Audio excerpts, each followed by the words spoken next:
I'm gonna name off every race riot according to this list since the year 1824.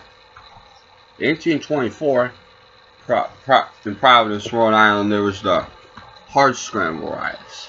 1829 to 18, the Cincinnati riots of 1829, rioting against African Americans results in over 1,000 people leaving for Canada.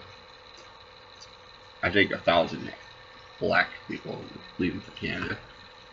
1829 Charlestown anti-Catholic riots. Wait, how the fuck is that a race riot? 1831 Providence, Rhode Island. 1834 Massachusetts Convent burning. 1844 Philadelphia pro-slavery riots. 1845-44 Five Points riot. 1836 the Cincinnati riots. 1836 several anti-abolitionist riots took place. 1841 Cincinnati, Ohio. White Irish descent and white immigrant dock workers rioted against black dock workers. When the black dock workers banded together to defend their community from the approaching whites, the white rioters retreated and then commanded a 6-pound cannon and shot it through the streets of Cincinnati. 1844 Philadelphia Natives riots. 1851 anti-German riot. 1855 anti-German riots. New York City draft riot. 1863 Detroit race riot. New Orleans race riot. Memphis, Tennessee riot. A Pulaski riot. Appalachia, Louisiana riot. 1868 1868 Camellia, Georgia. 1870 Utah, Alabama. Not Utah, but Utah. EU. Ta. Lawrence, South Carolina, 1870. 1870 New York City Orange Riot. Second New York City Orange Riot next year. 1871 Los Angeles Anti-Chinese Riot. Meriden, Mississippi Riot, 1871. New Orleans Anti-Italian Riot, 1891.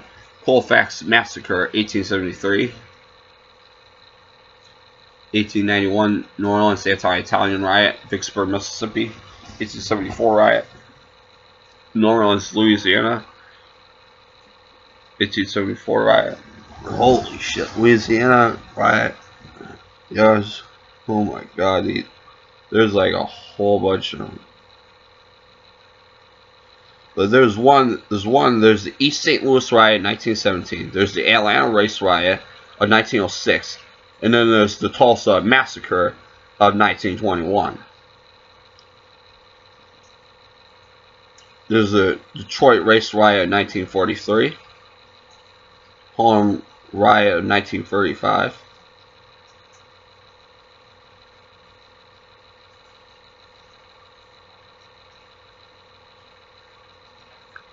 You know, yeah, the Atlanta Race Riot. White people burned down black businesses and whatnot. East St. Louis Riot. Same thing. White people burned down black people's businesses and killed black people who were trying to be successful. Houston Riot. I never heard of that one, but I think it's probably the same thing happened. Omaha Race Riot in 1919. You know, a lot of these, you know, one of my points is I'm going to make is whenever black people have tried to be successful on their own, whenever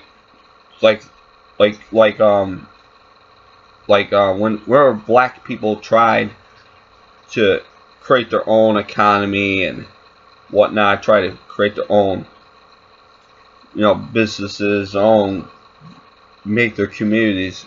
When they make their own communities great, when black people make their own communities great, what happened was,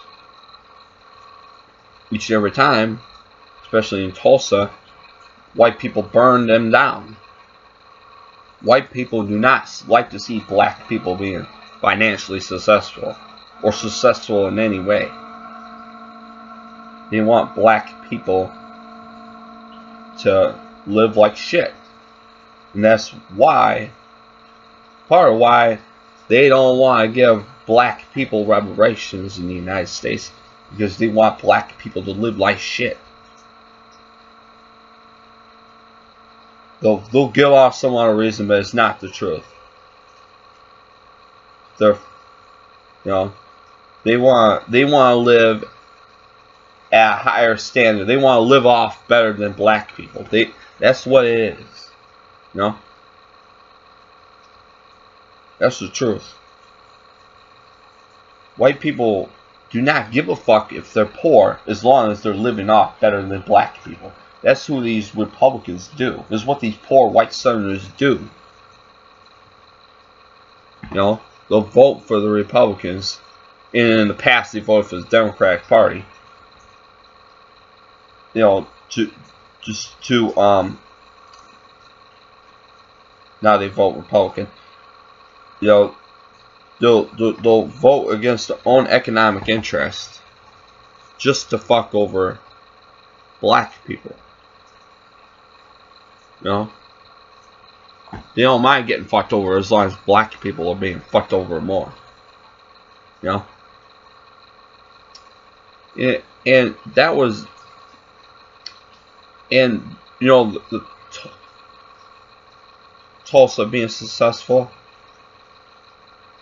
that does not disprove systemic racism at all. The fact that black people were being successful even when discrimination was placed on them, even when systemic racism was placed on them,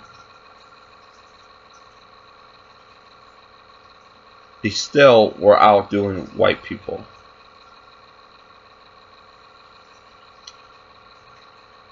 That creates just a general feeling of like white people, I think, are a lot of white people are insecure deep down, because if there truly was equal opportunity in this country, and the racial wealth gap was narrowed, I bet your ass white people deep down have a feeling of inferiority, and they feel that black people are going to kick their ass. They feel that black people, if they were truly given equal economic opportunities, if they were truly treated equally in the society, that black people will kick their fucking ass. That's why they always want to put black people down.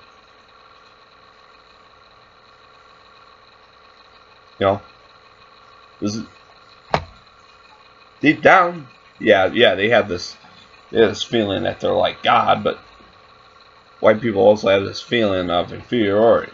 It's kind of weird, but they have both at the same time. I'm telling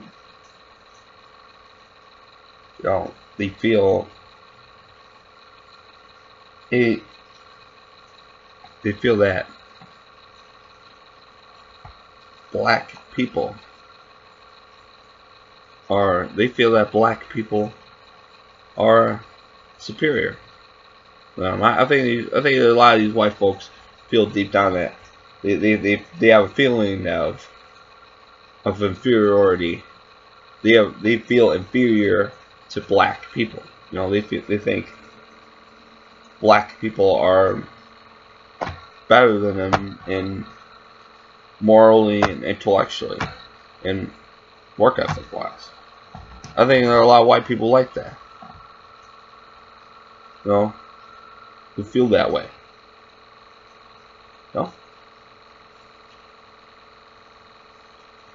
Also, another thing, not great. Sorry, so I did not mean to say that, I promise you. Another thing to point out about these riots is, like, there was also, riots, and there's also like anti-Chinese riots and like anti-Asian riots and anti, anti, even like other white people like Germans and Irish, Italians, you know, like English white people, they fucking hated their guts. You know, they didn't even think of Italians as white for a long ass time. They did not think of Italian people as white. They thought of Italian people as inferior. You know, for a long ass time, in the 1880s, 1860s, 1860s to like 1920s, these Anglo-Saxons, these fucking British motherfuckers, they felt that Italians, Greeks, and Russians, they felt those people were inferior. They actually felt that. They actually felt that they were superior to Russians, Italians, and Greeks. No? And the anti-Asian hatred too. No? White people historically and currently hold that hatred towards them, as along with the hatred that they have, that many white people have for black people, and of course the apathy they have towards them as well.